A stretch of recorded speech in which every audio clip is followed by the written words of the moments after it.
Happy Tuesday. Are you not ready for this tonight, Farron? Can we do another intro, please? Okay, no, we cannot. We cannot. You do not feel a cough coming on. It's okay. This is great. Welcome to Beyond 2D, everybody.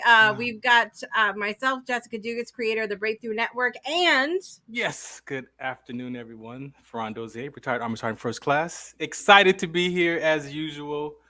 Going 3D today, so... We're going 3D. We're going 3D here in just a moment. We've been engaging in this conversation about integrity the last few episodes. I feel like it deserves a deep breath. It was, and I love how it's turned out because it's on the heels of our 4-week conversation that we had about communication, which we know has tied in so much to what we've talked about here on this series about integrity. And tonight we are diving into another big word, boys and girls, which is accountability. Yeah, that one. It's happening. And as you mentioned, Farron, we are going 3D this evening because we are being joined by a fabulous human being that's here with us tonight. And this is his Beyond 2D debut, but it is not his Breakthrough Show Network debut. You've seen him on The Breakthrough Show, on Project Joy, on My Way, pretty much every show we have going on. He is known as the Myth Slayer. He's a transformational coach for executives, entrepreneurs, and other leaders. He helps them to magnetize and monetize their professional freedom by dislodging toxic myths to ignite the charisma within. I'm ignited. I thought I was ready for today. I don't know if I'm ready. Can I go backstage? With that, I'm so excited to bring to the screen the fabulous Scott Mason. Boom! There he is. Thunderbolt. I need something like that, like a firework, something. Can I just say, y'all have the best chemistry together. I loved watching that intro. I was having a blast. I was afraid to come on because I was enjoying y'all too much. Appreciate that. I appreciate anytime Farron and I have done a show together, we really just enjoyed the conversation and had fun together. And then finally, I was like, can we just do something together that's like meaningful? Finally. Yes. Miss Brittany's out in the audience tonight. She's so friggin' excited. Hey! I love her. I've got to say. I love Brittany like I love cake. Yes. It's a lot. Cake in the rain. Cake by the ocean here in Mystic, Connecticut. That's right. That's it. Okay, so we got to start our conversation about accountability. Scott, we will get into here shortly. Yes, Farron. Scott, we will get in here shortly. A little bit about you and where you're coming from and all this as well. I feel as it'll tie in well. I think this topic ties in well, actually, to what you do, Scott. Does it not? Oh, it certainly does. It's everything. I can imagine. Yeah, when we talked about what the topics were going to be, I said, I got to call Scott. Thank you. It is a true privilege being here with you. Absolutely. So glad to have you here. So we're talking about accountability and integrity tonight. I started with the definition as I usually do, because we've talked about integrity already. Okay. We've talked about moral and ethical principles. We talked about soundness of moral character. We've talked about honesty. All very tough things. And then tonight, accountable. Subject to the obligation to report, explain, or justify something. Responsible, answerable. Definition number 2 said, accountable is capable of being explained. So number 2 is a little more fluffy compared to, I feel like the first one is a little painful. It's a little painful. But I also want to mention the synonyms to accountable, because we know that some words are triggering for people. Answerable, culpable, liable, obliged, charged with, obligated on the hook as opposed to off the hook? Mm. Go ahead, Farron. So yeah, so for me, it's really just taking responsibility. Like you have to own that accountability, right? You're liable. Like we have a part in that. So it goes. It's like the other side of integrity. Like they go together. Like you can't have one without the other, right? Like you That can't was a have them question separate. I had. Yeah, you Could you can't have have them one separate. without the other? I don't think you can. So to be accountable, like to me again, it's a way of being. Like you have to be that because it's easy to just not be honest, to lie, to make up another story to avoid it. But to me, the definition I had, it refers to taking responsibility for one's actions and decisions.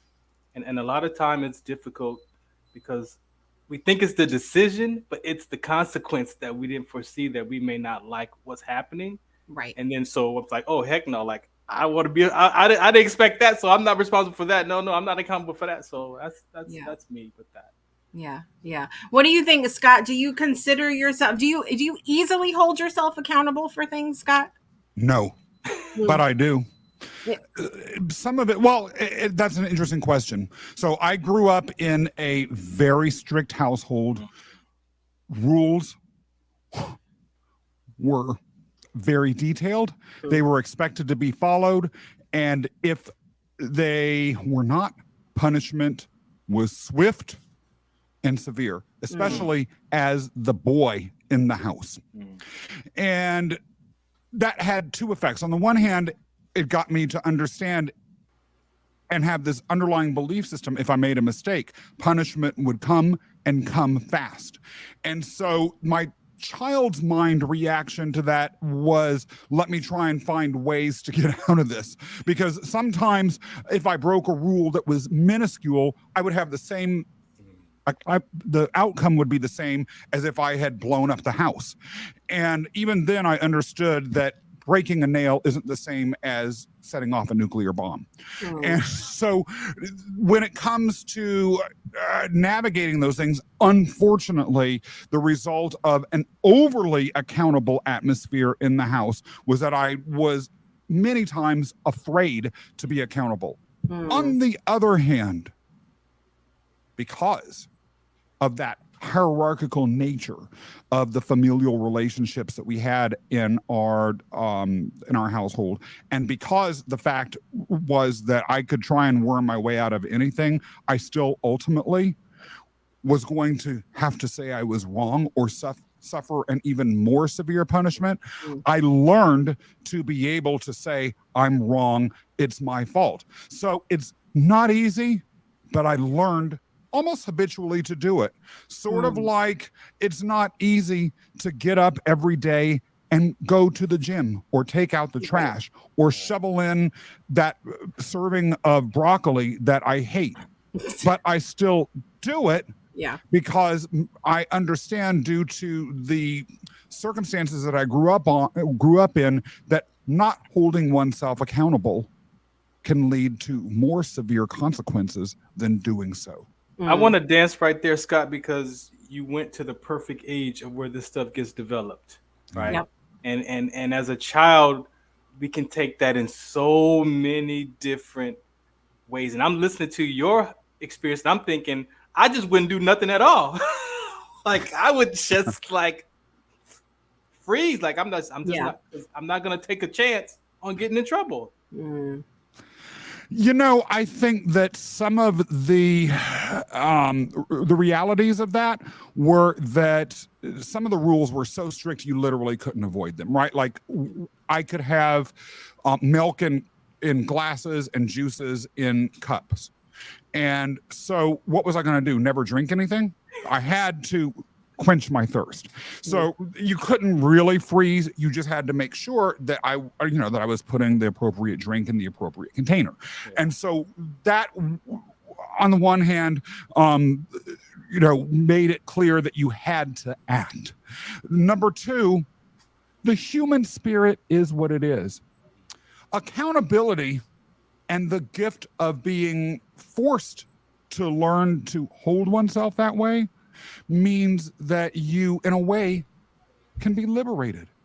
You can do a lot of things with that once you set your mind to it and you understand that the worst thing that's going to happen is that you're held accountable. And after a while, moving into adulthood, what's the worst thing that's going to happen? I'm going to be held accountable. I screw up at the job. Okay. The very worst is that I'll get fired. Right. Right. Like, let's be realistic. People survive that all the time. So there is with everything. There is in a very strict accountability system of any sort. There are upsides, but it's not necessarily crushing when it comes to the downsides either. And that's the other side of it. As when you understand that as an adult, it's so freeing to be accountable because you can have the freedom to act and do things and take responsibility and be accountable and honor your word and don't honor so the other side. But as a child, sometimes those two get mixed as an adult because now you're reflecting on the past of what used to happen and then how you behave today as an adult. So sometimes for me I gotta check where I'm coming from, right? I love that you're tying this into integrity because integrity, stepping into it, owning it, is to me one of the hallmarks of true inner adulthood. You're right. We can respond to whatever environments that we have as children when it comes to accountability, and it's oft confused companion punishment. But eventually we become adults. If we are going to fully self-actualize, if we're fully going to step into everything that we're capable of, we have to then measure how we respond to these things. As children, it can be tempting to run away from being honest and lying and saying, well, I'll avoid accountability by saying my sister did it or someone else did it or that or the other. But being an adult means holding yourself out into the world with the greatest degree of integrity that you can, so that you can experience the liberation and credibility that comes from being truly accountable, especially self-accountable. Absolutely. Absolutely. I want to acknowledge really quickly what Brittany was saying. My middle son was the same way for the longest until he realized the consequences were worse for him when he lied rather than taking accountability. And I think, and I know Brittany's referring to her teenage son, and teenagers, that's a fun time.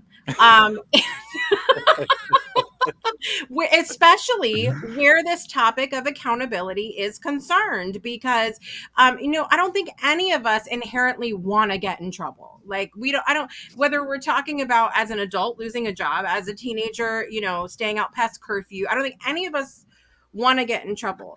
But I think we have to get to that point where we're like, we have to take that responsibility if we are going to be in integrity, which brings me, this is sort of a rabbit hole question that I have about this.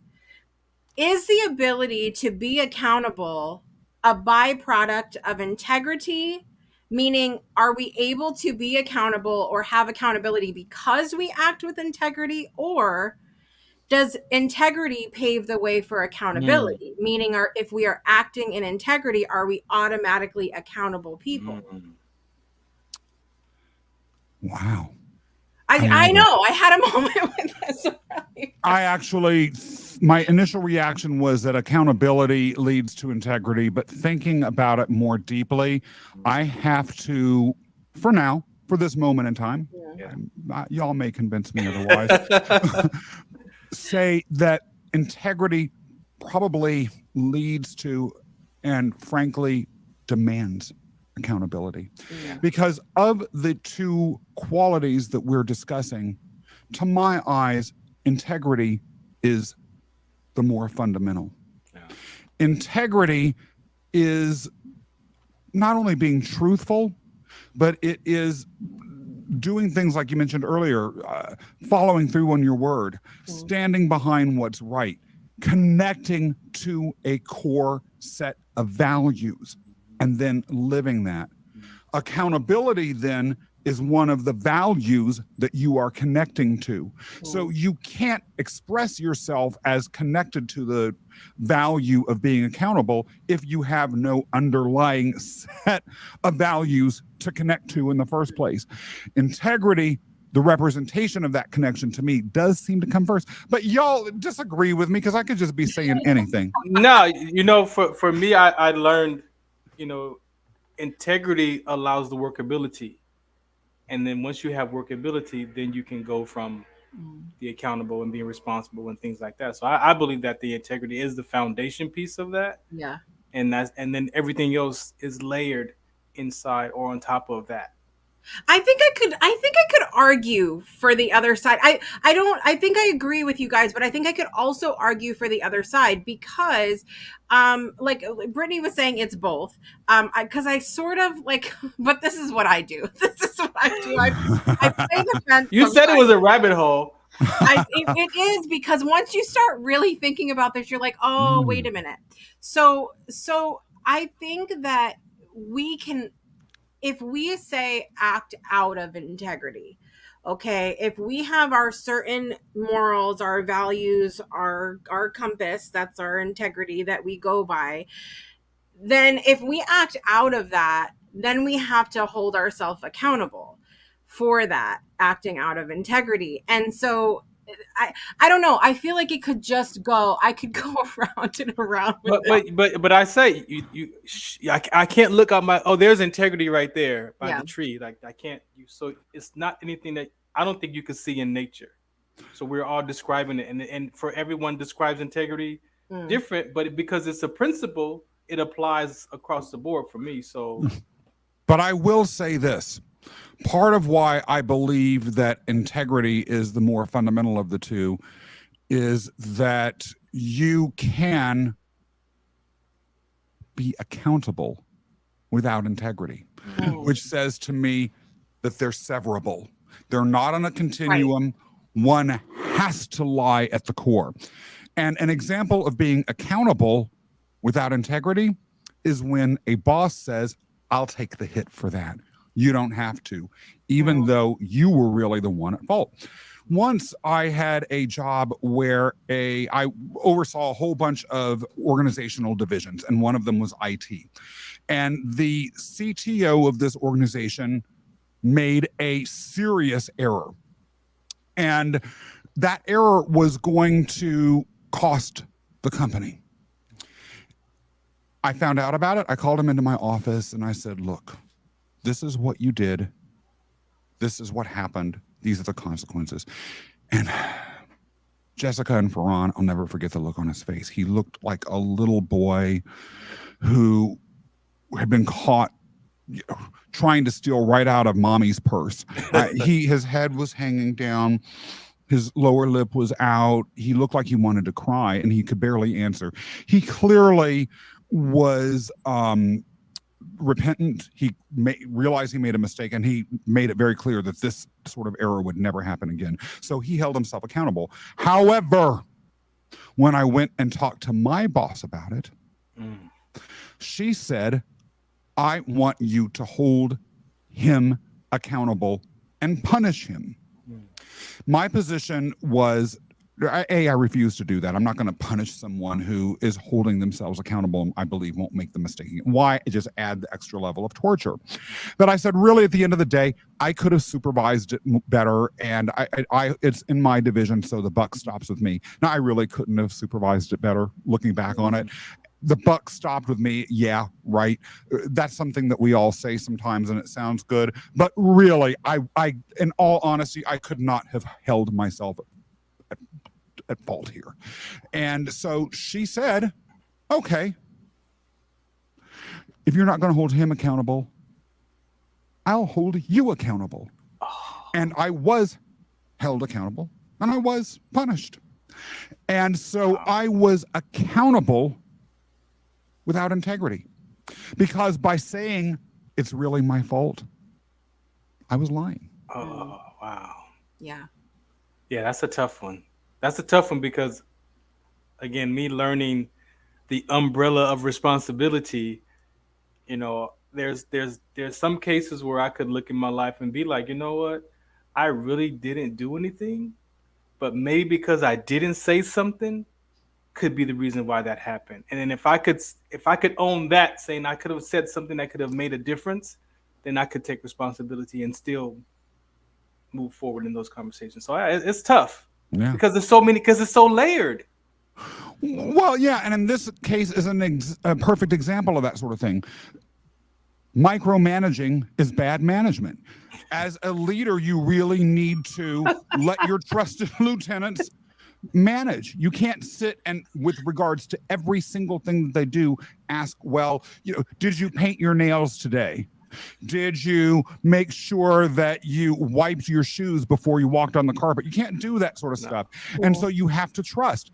And so if you don't even know about it because you've done the right thing by trusting your lieutenant, you can end up in that sort of situation. And then there is a real question. Yeah, I could say I could have done differently. I could have queried him about this every day, but where does it stop? Yeah, and then would he have quit because he was being micromanaged? And to me, a far graver ethical sin would have been to micromanage, and which is a sort of a form of abuse, and driven top talent and someone who, by the way, had integrity and held himself accountable out the door for who knows what. Right. Yeah, I'm having a whole moment over here, and I had to get my bell involved and everything else. Okay, so I want to speak for a moment to the parents out there who've been up till 2 a.m. doing their kids' science project. What kind of example are we setting for our children regarding accountability and integrity? Can you press the bell? Can we just say the 7th seal has been broken and silence filled the air? Oh gosh. Brittany's like, I love this show so much. It's always deep, and I love it. I don't know where we're going. I mean, what can you say with that? Like, I'm gonna do the project. Sorry, teachers. Or you can say, sorry, son or daughter, you're getting an F. Oh, well, at least you didn't have to stay up late to finish your project. Well, yeah, but why would we do that? Because then we get to look like the worst parents ever because our kid's getting an F, or we take it as that. Like, either way, it's not making, this is what I want to say to parents. Either way in this situation, it's not looking good for you. But it is a fair question when it comes to integrity. Right. What do you really care about when it comes to how you're going to present to the world and what your legacy is going to be? So, for instance, and for those of you who follow me on social media, you know I love to use Greek myths as leadership examples. Now, my personal mythical avatar is Helios, the god of the sun. One day, a young man showed up at Helios's doorstep and said, I want to prove to the world that I'm really your son because my mom says you are, but no one believes me. And Helios said, okay, what do you need to do to prove that? He said, well, I need you to just grant a wish that I have. And Helios said, okay, anything. The child said, I want to drive the chariot of the sun. Now, in that moment, Helios was faced with a choice, right? You don't hand the chariot of the sun to a 16-year-old boy who's mortal. You don't do that.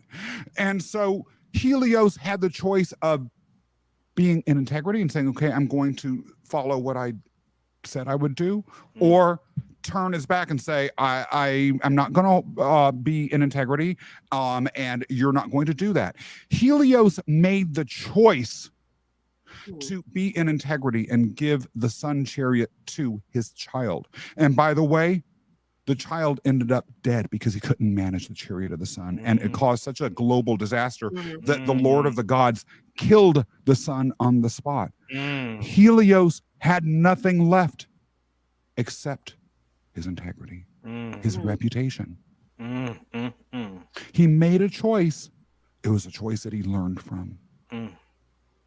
And see, with the whole project of doing for your child, it would go back to me as a parent to say, did I set aside time? Did I do my part to make sure that my child did the work? Blah blah, blah. To me, so that still comes back as the parent for me, as my responsibility, me being accountable for my child to ensure that they are doing their homework and their projects.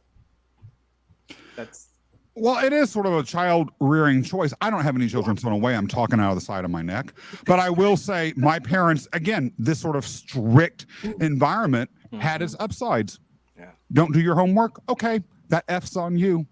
Don't expect us to come calling to you. We will happily tell the teacher, we told you to do your work. We didn't let you out to go outside and play until your work was done. He got an F. Well, sucks to be him. Yeah. Wow. Yep. Okay, but you know what?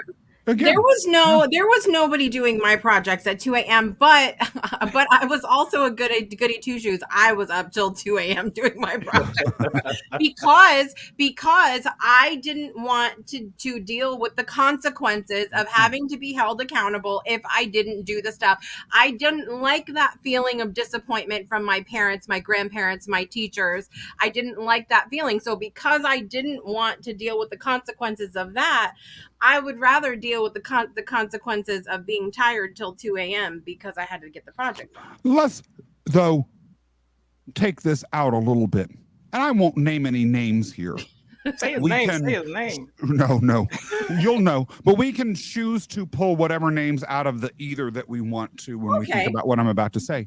But let's talk about world leaders or business leaders, politicians, dictators who get away with more and more and more, who are never held accountable, who are spoiled brats.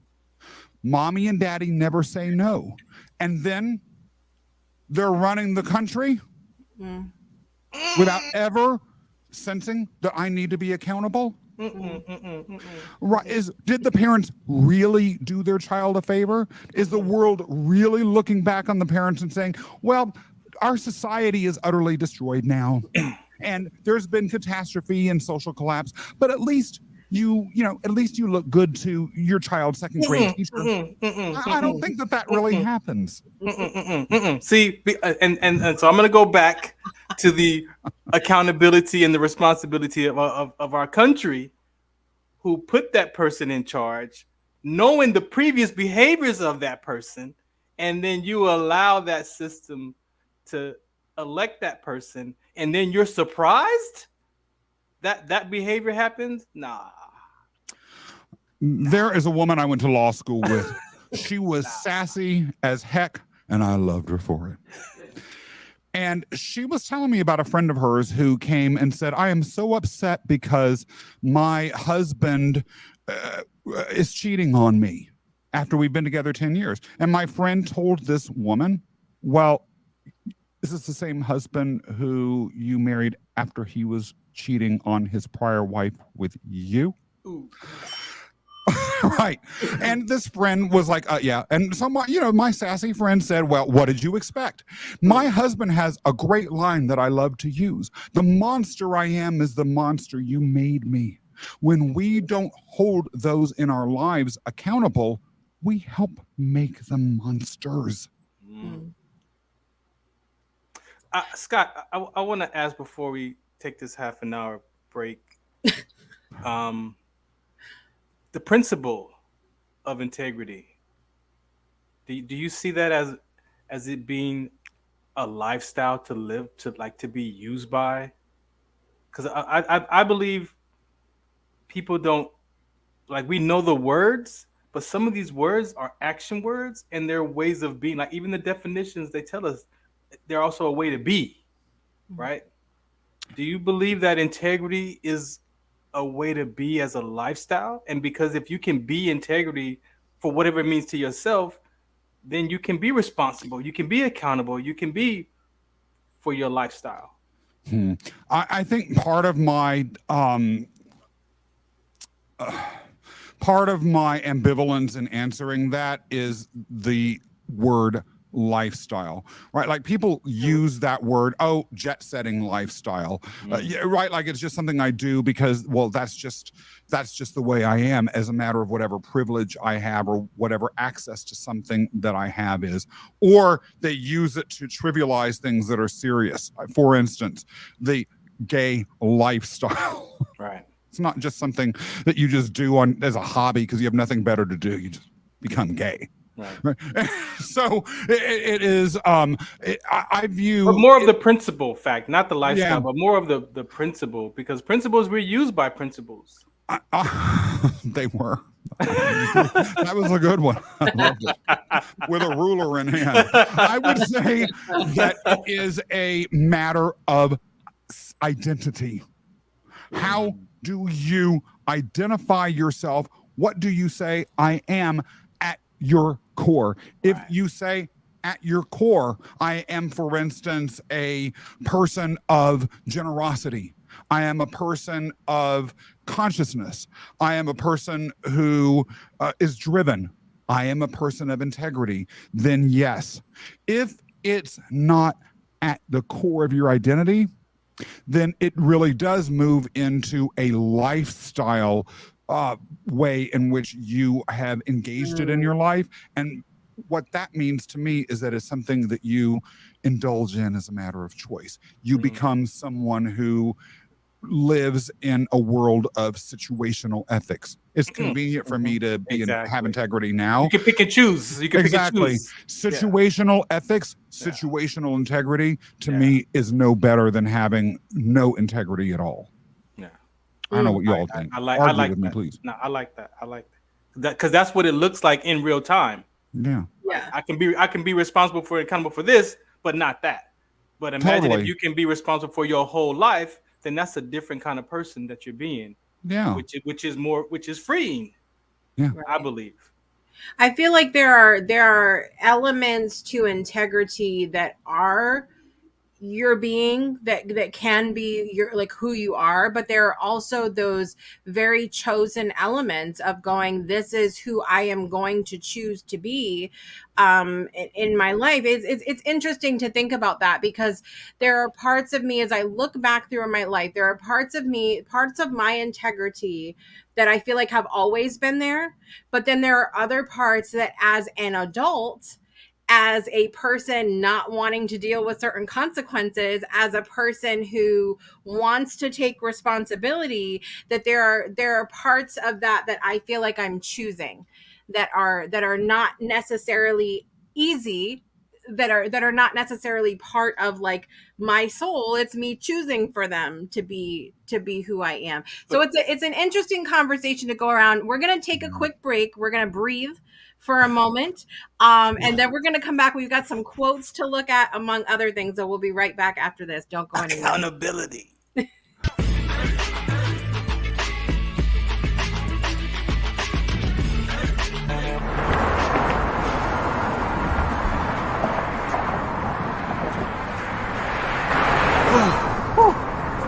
Hey, what's up, man? How you doing? I'm blessed, my brother. How you doing? I'm good, man. I'm good. Hey, did you see the game last night? Oh, that was a good game. But did you see the shot? I lost money from that shot. Oh, man, that shot was cold, I man. hated it, but it was good. Damn. What's in those jeans? You really want to know? I do. Exhaustion, muscle spasms, asthmatic issues, unexpected sickle cell trait crises. Damn. Are you serious? When I was young, I found out I had sickle cell trait. My mom's told me, but I ain't have no knowledge of it. But when I got older, I had a child, and the doctor told me my daughter has sickle cell trait. Do you know the fact that both parents have sickle cell trait? There's a 50% chance the child may have the trait, and 25% chance the child may have the disease. Hey, that's what's the count. Do you know that 2.5 million people in the United States have sickle cell trait, 300 million people globally? I didn't find out I had sickle cell trait until I was in the Army, 10 years. Next thing you know, I had a sickle cell trait exertion site. Sickle cell? I thought that was a black gene or something. Nah, man, the Latin community is number 2. 1 out of 36,000 babies are being born with sickle cell disease. You could be Caucasian, Mediterranean, European. You gotta know your bloodline, man. There is an inherited gene in our community that has been forgotten. The name is sickle cell trait. WDCONSCT, also known as What's the Count, is out to bring awareness, education, and prevention to people all over the globe. Want more information? Call us now at 323-215-5384 or visit www.wdconsct.org.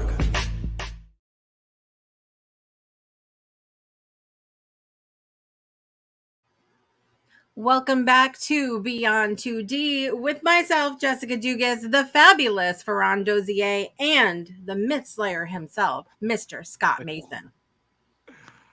We're talking about accountability. I'm very nonchalant. I have a couple of quotes here about accountability that I want to run by you guys because one of them in particular is a whole vibe here, but we'll start with this one. Go into it a little bit easy. Bob Proctor said, accountability is the glue that ties commitment to the result. I love smart people.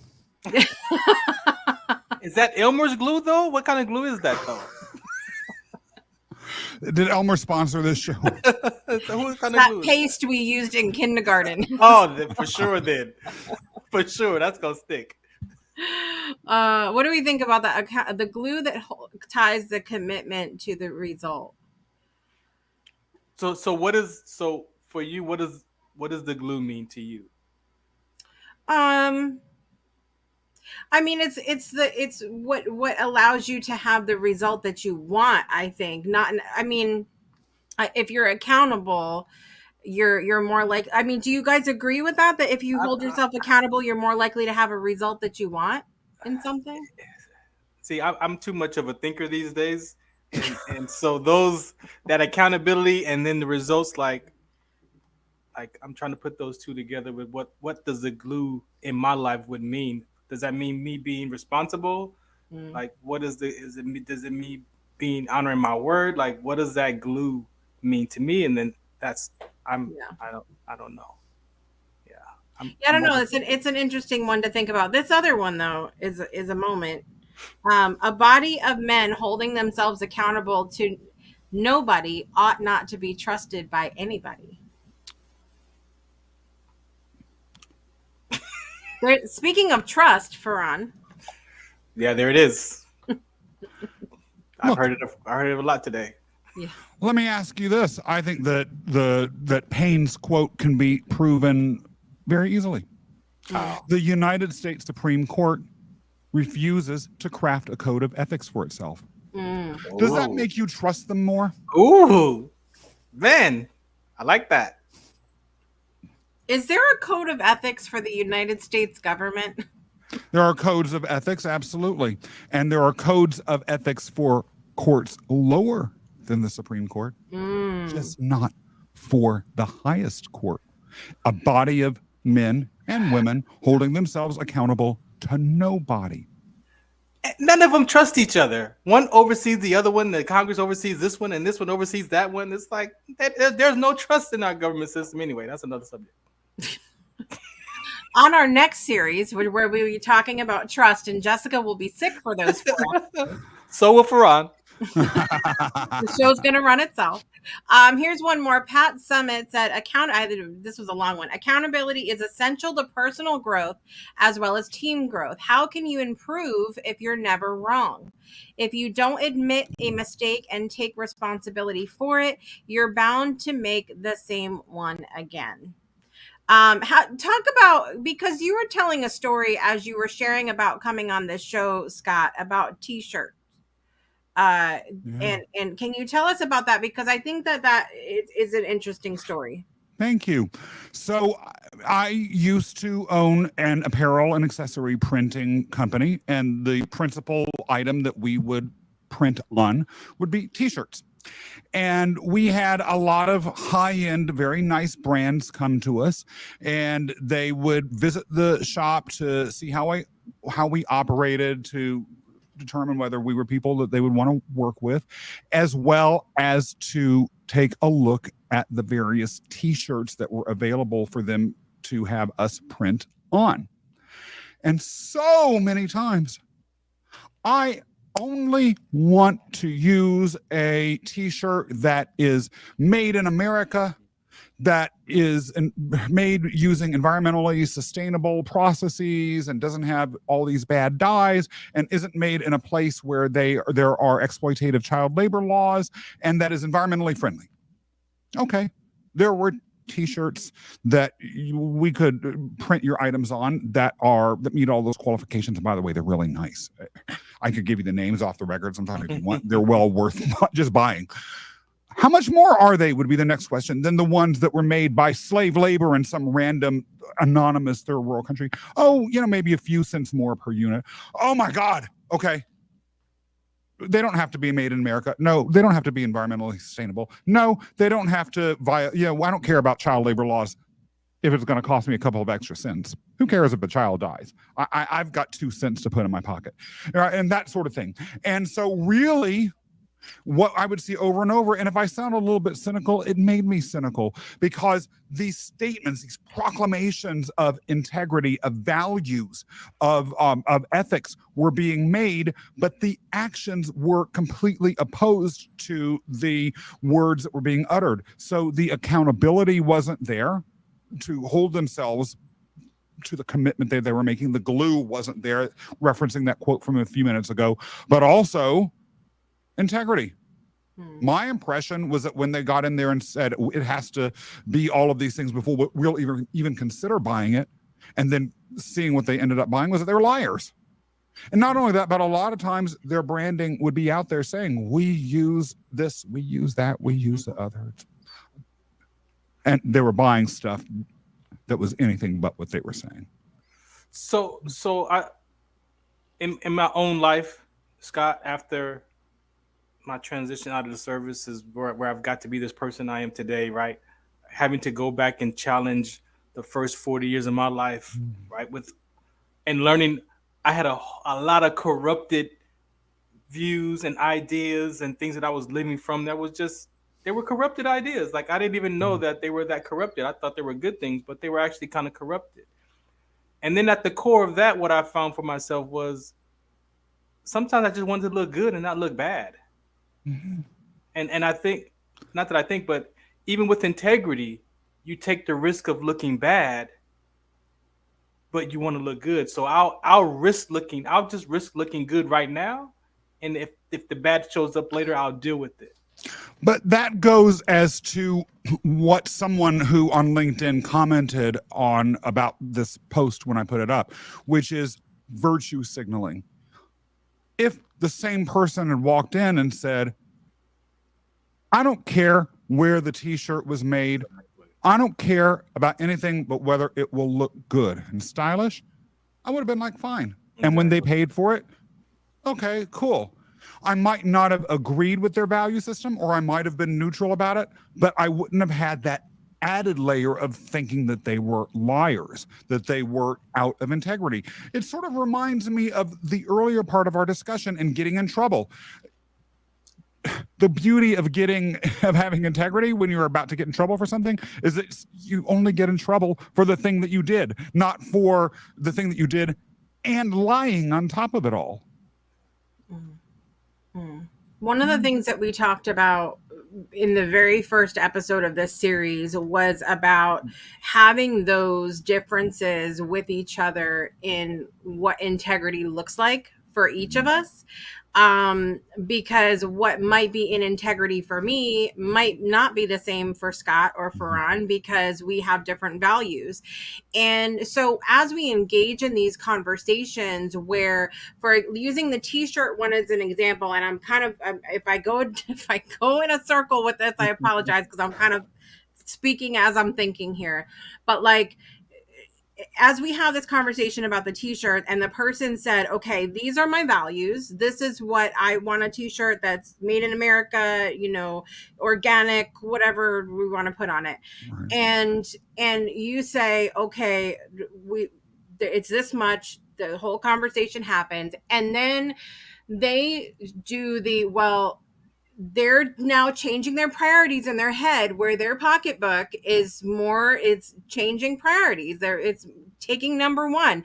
Are we in conversations and relationships with each other, giving each other the space to do that? Where we are giving each other the space to change our priorities, because we've had a realization of going like, oh, like, now I realize that's more important, so now my priorities are going to change. Is that a lie, or is it simply priorities changing? Just to play devil's advocate here. I've got two thoughts about that, if I may. Yeah. First of all, words matter. Mm. If there is a choice about whether to be careless with words or careful, my personal feeling is that it's better to err on the side of being careful, especially when it comes to commitments that we make. Now, we all fail sometimes, but someone could have said, these are things that I like, but I don't know whether I can afford it or not. That's a different conversation. So that's number one. Careless words lead to outcomes that may put us in situations in which we appear, at least, out of integrity. And by the way, appearance of being out of integrity often matters as much, if not more, than whether you are. Number two, although integrity and accountability are aspirational values that we may choose to identify ourselves by and live, I strongly believe and hope, well, I urge others to accept, that we're all human and that we all act out of integrity. We all do not hold ourselves accountable 100% of the time. And as someone I know who is far more deeply versed in ethics than I do would say, ethics is his name is Christopher Gilbert, by the way. Ethics exists on a ladder. Are you walking up or are you walking down? And are you being honest with yourself when you are moving out of integrity and not holding yourself accountable? Or are you pretending that you were behaving in a way that is consistent with being accountable and having integrity? Because if you really are saying, look, I'm acting out of integrity, I know I'm wrong, blah, blah, blah, blah, that's eminently more understandable and forgivable than pretending that you never violated this moral commitment that you made, or that somehow you didn't even say something that you did say. People are a lot less forgiving of that. Brittany, oh yeah, go ahead. I want to close out this part really quick here, because Brittany said exactly what I was thinking when you were talking about this, Scott, which is that in that situation of the t-shirts, if they would have said to you, now it being made in the United States, no child labor, organic, whatever the situation is, it's important to me, but the cost of it is going to be even more important. So like, if they would have communicated that to you, you might have had a different thought. So it goes back to communication. Sanctimony is generally not the smartest ethos to put out there when you're beginning a conversation. Maybe stepping in there with understanding that there may be nuance. Sanctimony isn't, I would say, a general place to begin a conversation unless you really, really, really are sure you're going to hold to it no matter what. But see, Scott, you said it. The word that I was in my head that popped up was pretending. The pretense. If I have a t-shirt company and a brand that is saying that we're USA made and all this other stuff, but yet I don't really believe, that's not really where I'm at. It's a pretense. So but if I was really in my integrity and saying, hey, we want American made product, I don't care how much it costs. Then that's what you're saying. I would have been like, yeah, okay, it's 2 cents, it's 10 cents more. Okay, give me that. Instead of pretending, because I want my brand to look good in the world, but I'm pretending like it's important to me as a person who works there. That's probably not even my company. Right? Right. But I've got to act like I care about the environment and all these things. So I'm coming to you pretending like this is important, but then I'm like, oh shoot, well, yeah, I don't even that's not important anymore. So, and how many of us now are sitting here saying, oh, I would never, buy a product that, wasn't made in the United States, or that wasn't child labor, or that wasn't organic, or that wasn't all of these different things. Where And my then we're going to Jordans go at? buy that t-shirt. We do this every day as consumers. This is part of my, I'm going to put my bell down before I.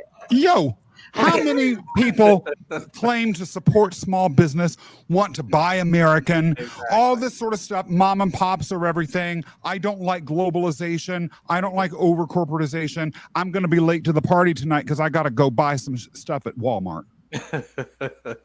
I want to bring up something that's very top news right now. Anybody heard the name Matt Rife recently? Anybody heard that name Matt Rife recently? Don't tell me no. Really? Truly? Not Really? that Truly? much. Okay. No idea Somebody. who that is. Okay. Y'all are living under. Okay. Matt Rife, comedian, who's 27 years old. Okay. But he has been in the comedy space since I think he was like 15. He's really been working his way up. He just sold out.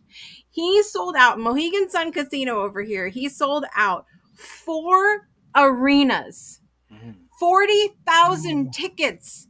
That kid just sold out in 24. They had to add days, and as soon as they would add a day, it would sell out. Okay. 40,000 people. Just, by the way, y'all didn't leave any tickets for me. Thank you for nothing. It's literally right down the street, and I can't even go. I'm not bitter, but the Was that a statement made in integrity? Yes, was it? Absolutely. But here's the thing. My cousin headlines Mohegan Sun Casino Comics Comedy Club 4 nights a week. 4 nights a week. My cousin Jim Spinato, go look him up, holyshitjim.com. Okay. He does adult magic shows that are hilarious, but he's small business. Okay.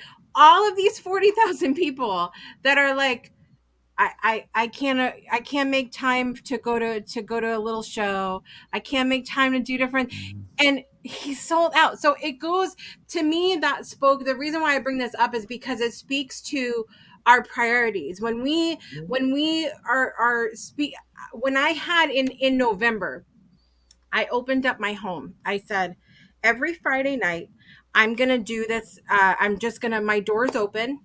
I'm going to light a fireplace. I'm going to make a little treat. I just want, I literally put it on Facebook. I said, anybody can come over. Just come on. Well, if you're from my school days, because I just moved back here to Connecticut, and there were 800 excuses as to why I don't have time. It's an hour. So I'm like, got things going on, whatever. I don't really know what I have going on. Now, if people would have just said to me, I don't want to come over, Jessica. I think what you're doing is stupid, Jessica. That would have stung less to me than people being out of integrity and giving me some BS answer about how they had stuff to do, but then I see them check in down here at Starbucks. Well, why does integrity matter? What are the values that are most closely tied to ethics representing? They represent those behaviors, mindsets, and other characteristics that so many pro-social. Being many. out of integrity is viewed as a bad thing, as well as being out of accountability, because it severs social ties, specifically trust. And that's what happened that I'm hearing with you, Jessica, is that at least the person who would have said, I can't be there and I don't want to do this. Honesty. Yeah, that you can trust them. Right. Might hate them, but you can trust them. Reliable. It's a really interesting thing, because it's like, it would be so much easier for me to be able to deal with the fact that someone just didn't want to come over than for me to deal with the fact that they not only didn't want to come over, but then they disrespected me. Then they lied to me. That's because that adds, like you talked about, that other layer. Now you're not just in trouble, but now you're in trouble for lying too. Right? We could have a whole other conversation, Yeah. taking this to a macro level, because it goes to a controversial topic that I'm sure all of us have strong feelings about, which is this idea. I would much rather hang out with someone or be involved in a cultural discussion where those that are opposing what I want are being honest rather than hiding behind nice words. So a classic example of this is if you're part of an affinity group that has been historically treated unfairly in our society, a female, person of color, LGBTQ, AI plus, or some other, maybe a neurodivergent person. I would much rather have them tell me to my face that they hate me than have them pretend to be all nice and stabbing me and my group in the back. Well, actually, is that true? Is it better? I personally, as an LGBTQ person, have not felt better having people in the cultural sphere openly trashing me all the time, Right. and stabbing me behind my back. I liked it a little bit more when I was just being stabbed in the back and not being insulted in my face all the time on top of it too. And so even then, integrity, right? Because the people that are insulting me in my face, hey, at least they're in integrity. They're being honest about how they feel. So again, as we think about how these things play out socially, the complexity of the calculuses, if that's a word, that we're making comes into play. And so, Jessica, I have to give you some credit there, because even I, thinking about this, have to walk back on some of my own absolutism about that. Yeah. I think at the end of the day, this whole integrity and accountability, you have to start with yourself first. And if you worry about your own integrity and your own, as you said, Jessica, if I'm in my integrity and I'm being accountable and I'm being responsible, and somebody comes to me and they're not being in their own integrity, I'm not going to make them wrong. I'm not going to be mad at them. But if I recognize it, maybe I could say something, right? Because people change. I'm not the same person I was when I was 40 or just 13 years ago. I'm not that guy is there, but I've grown. Are we giving the people space for that? Sorry, I didn't mean to cut you off. Go ahead. Yeah, I think, like you said, I think we're giving the space for people to develop, right? And to because if you have your inner man, your moral compass of your core, we know right from wrong. We know silently. We might pretend like we don't know, but we know right from wrong. Right. And that's the space that you have to give that person to being human, and whatever they're dealing with, however they grew up in their environment, and how they learn how to be able to tell the truth or lie to be accepted, whatever that is. So it's not for me to judge them, but at the same time, if you're going to hang out with me and I'm living from my integrity and my accountability, then we have to have that workability. Yeah. We have to have that. This was as much of a fire conversation as I could have hoped for today. Sweating. I want to go back in this. I want to go back down in the waiting room. I know Brittany's sweating out there. Every time I leave that show, I'm sweating. I don't know what's happening here. Yeah, well, between eating chili peppers and watching this show, what are we? What, gluttons for punishment? No, we are. That's why we're here. Scott, I want to thank you so much for joining us tonight, and I would love for you to take a moment, tell everybody what you're about, where they can find you, and all that good stuff. First of all, and most importantly, thank you both for having me here. This was a great discussion, and I just think you all are both phenomenal, and that is acting in integrity. So I am the Myth Slayer. I am a transformational executive and leadership coach who works with individuals who are looking to up-level their leadership or connect more deeply as a professional matter with who and what they are meant to be by magnetizing and monetizing professional freedom.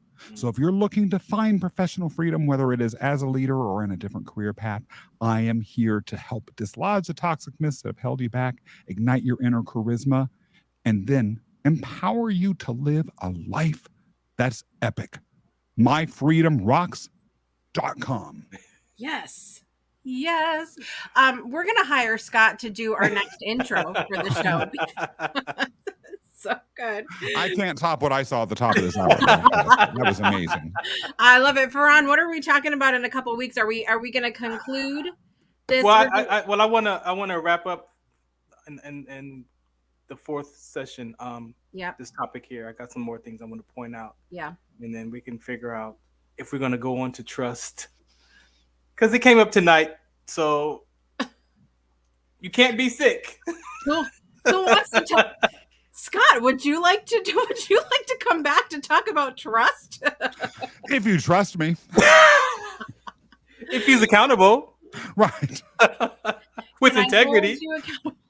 With integrity, though. You got to talk about it with integrity, though. It might be just that I'm saying that, but if it cost me a few cents, no. I love it. Thank you guys both for engaging in this conversation this evening. I'm burning up here. I need to turn my air conditioner on. That's what's happening. This has been a really deep conversation, you guys, and I want to thank everybody who chimes in. Brittany out there in the audience tonight, but also everybody that pops in and maybe is just exploring this. You weren't in stepping into that courageousness to comment. I see you there. I appreciate you for being here and for coming in. For those of you that are going to be coming in on the replay and commenting as well, thank you so much. This is Beyond 2D. We will be back in 2 weeks. And thank you again, Scott Mason. Thank you, Scott. All right, you guys, we will see you in a couple weeks. Have a good night, everybody. Bye.